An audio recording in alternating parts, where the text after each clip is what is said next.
Halo sahabat semuanya, salam giat. Berjumpa di channel al.andawi.andi. Jangan lupa klik tombol subscribe dan nyalakan loncengnya ya. Terima kasih. Ibu, mungkin kita bisa berpindah ke topik yang mungkin saya pribadi juga topiknya. Ini teman-teman di YouTube nih, di channel al.andawi.andi ya, jadi grogi juga saya bilang. Pak Prof, ya makasih Pak Prof. Saya langsung teringat Bu Sakinah ini, Masya Allah. Bu Sakinah seorang ibu dan profesor yang termuda di UIN Sudan, luar biasa, menjadi kebanggaan bagi anak-anak, juga suami yang dicinta. Dan ini jadi motivasi buat kita bersama. Ibu, mungkin bisa Ibu Prof Sakinah menceritakan dengan singkat ya kan buat kami ya. Ini juga teman-teman yang lain juga. Prosesi memulai kepada profesor mungkin itu nggak terlepas dari tulisan itu ya Bu. Bagaimana Ibu Prof bisa langsung masuk ke sini Bu? Saya CPNS itu di Desember 2009. Kemudian menjadi PNS itu 1 Juli 2011. Nah, saya memang karena kita kemarin bareng-bareng ya, ayo sama-sama naik pangkat gitu. Jadi sama-sama saling memotivasi. Jadi per 2 tahun ya itu kita memang terus ngurus naik pangkat seperti itu. Nah, kemudian di 2014 itu lektor 3D. Kemudian 2015 saya sekolah. Alhamdulillah 3 tahun 3 bulan saya selesai. Oh, berarti Ibu sebelum ngambil dokter udah 3D ya, Bu? Udah 3D. Ya. Kemudian 3 tahun 3 bulan saya selesai. Pulang, kemudian dengan dinamika sekolah itu luar biasa. Alhamdulillah saya dapat support dari keluarga dan juga suami, anak-anak juga ikut. Dan 2019 Januari saya pulang, lalu ngurus naik pangkat lagi. Itu langsung, tapi saya baru bisa naik pangkat itu akhirnya keluar SK saya lektor kepala, tapi kum saya sudah setara 4C. Masya Allah, saya bayangi perasaan dah haru, bahagia, tantangan luar biasa. Langsung keluar 4C Bu. Dari 3D. Dari 3D. Memang harusnya ngurusnya kan ke 4A tuh. 4A. Tapi karena kumnya gede, hasil kreativitas pemikiran di masa kuliah, makalah-makalah yang ada baik di S2 mau itu S2 juga makalah itu cuman S3 saja Pak. S3 ya Bu ya. 2015 itu Bu. 2015 ke 2019 itu makalahnya cukup banyak saya publikasikan. Bu, apakah munculnya ide dalam mengangkat jurnal dari makalah kuliah itu karena mungkin rajinnya Ibu dalam mengurus kepangkatan? Sebenarnya ada bagian nggak dari waktu itu? Saya nggak mikir kemudian pulang mau naik pangkat, ngurus pangkat, terus mau cepet, nggak kepikir. Cuman ini tulisan, tugas, sayang kalau nggak dipublikasikan. Nah, sebenarnya itu sayang aja kalau nggak dipublikasikan. Akhirnya niat saya ya udah, ini tugas-tugas banyak, ya udah publikasikan. Saya pikir karena mungkin kita kan tahu waktu ngurus pangkat kan harus ada jurnal, harus ada tulisan yang udah dipublikasikan bahasa dulu kan. Ada tulisan yang dipublikasikan, atau mungkin itu bagian juga dari sedikit meneliti alam sadar gitu. Sebenarnya itu jadinya bonus Pak. Kan bonus jadinya ya. Niat awal itu sebenarnya hanya pengen publikasi aja. Sayang ini nggak diangkat ke permukaan. Betul. Kita udah susah-susah nyarinya, teman-teman mungkin yang lain bangsa ada yang putus asa, kita udah jumpa, nggak kita berbagi, sayang ya Bu. Sayang.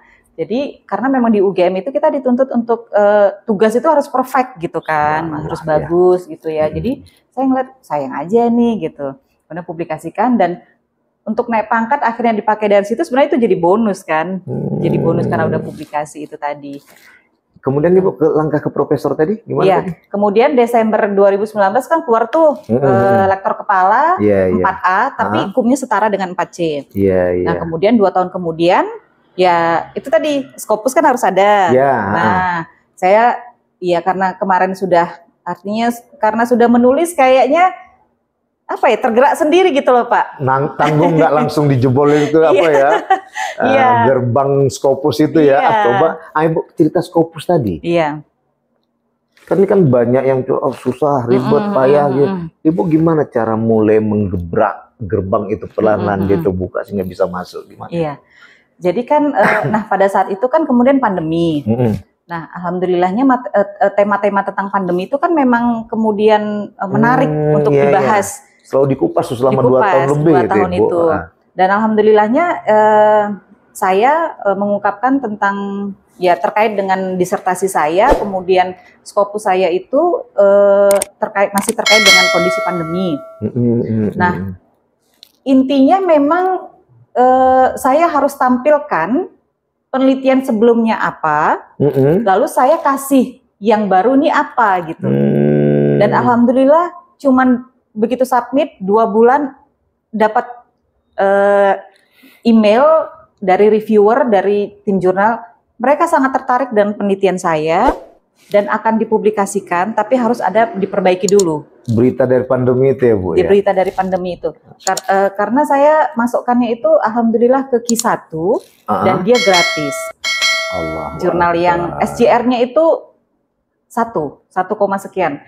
Yang saya butuhkan sebenarnya untuk guru besar kan untuk ilmu sosial 0,4-nya. Berarti ini bagian dari Lailatul Qadar Ibu. Alhamdulillah Pak. Gitu. Masya Allah. Jadi intinya ketika menulis jurnal di Scopus pun, penelitian sebelumnya itu mengungkapkan apa, lalu saya hadir, saya pengen ngasih apa. Gitu. Itu harus terungkap, jadi kelihatan novelty-nya barunya. Dan saya tampilkan culture Indonesia itu seperti ini. Dan itu yang ternyata membuat mereka tertarik. Hanya itu ya Bu ya. Itu memang awalnya dari Ibu tadi kalau saya simpulkan, berawal dari ini makalah, ini tulisan nggak diangkat sayang.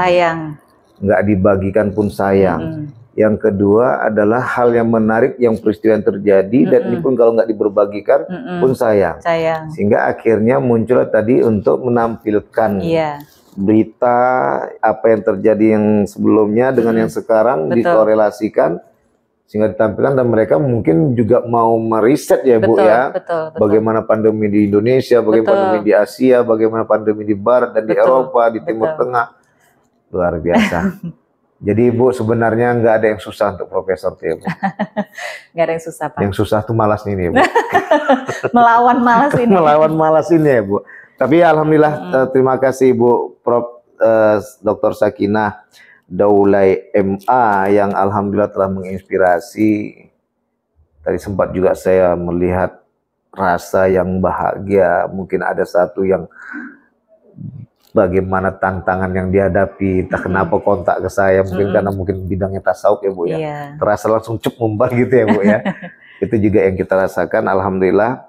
Nah, ini telah menjadi inspirator buat kami, motivator, Ibu sebagai motivator dan inspirator menginspirasikan ke kami, memotivasi ke kami. Kalau saya pribadi Bu, berguru tuh nggak mandang orang Ibu.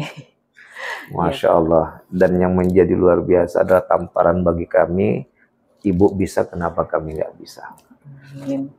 Baik, Ibu mungkin ada tip-tip yang sebelum kita akhiri perbincangan eksklusif ini, ada mungkin tip-tip yang mau disampaikan kepada adik-adik mahasiswa dan teman-teman dosen yang malas untuk mengurus profesornya. Iya, intinya jika memang kita sudah bergelut di bidang akademisi, menulislah gitu, karena dari tulisan kita akan dikenal banyak orang, dari tulisan kita bisa berbagi, dari tulisan mudah-mudahan itu menjadi amal jariyah buat kita. Bagi saya yang menjadi seorang ibu, menjadi seorang istri, menjadi seorang dosen dan juga psikolog, memang perannya banyak. Tapi intinya bagaimana kita bisa membagi waktu itu. Jadi satu hari harus ada menulis memang, meskipun cuma setengah jam. Tipsnya itu.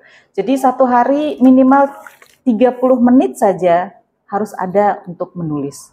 Itu dia Bu ya? Itu dia. Itu yang membuat atau memberantas malas itu ya Bu? Karena kalau sudah banyak, pasti kita udah, waduh sulit. Karena udah bertumpuk. Tambah lagi temanya macam-macam lagi ya Bu ya? Tapi ketika ada hari itu, tulislah. Meskipun cuma 30 menit, tapi rutin. Siap.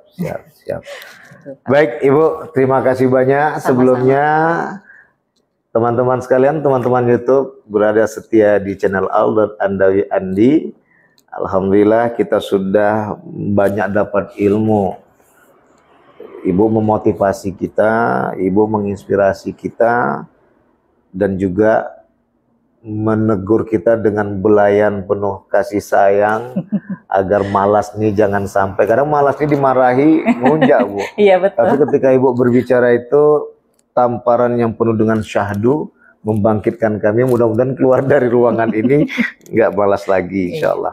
Baik Ibu, terima kasih banyak. Semoga ini bermanfaat buat teman-teman YouTube sekalian, khususnya buat adik-adik yang berada di wilayah akademik, dan juga buat teman-teman yang lain yang masih mungkin payah melangkah untuk menuju pengurusan profesornya, dengan Ibu Profesor Dr. Nur Sakinah Daulay, MC dan psikologi. Mudah-mudahan dapat memberikan semangat buat kita bersama. Kepada Ibu kami ucapkan terima kasih. Kepada teman-teman YouTube sekalian, terima kasih. Salam giat. Sampai jumpa di video berikutnya. Wassalamualaikum warahmatullahi wabarakatuh.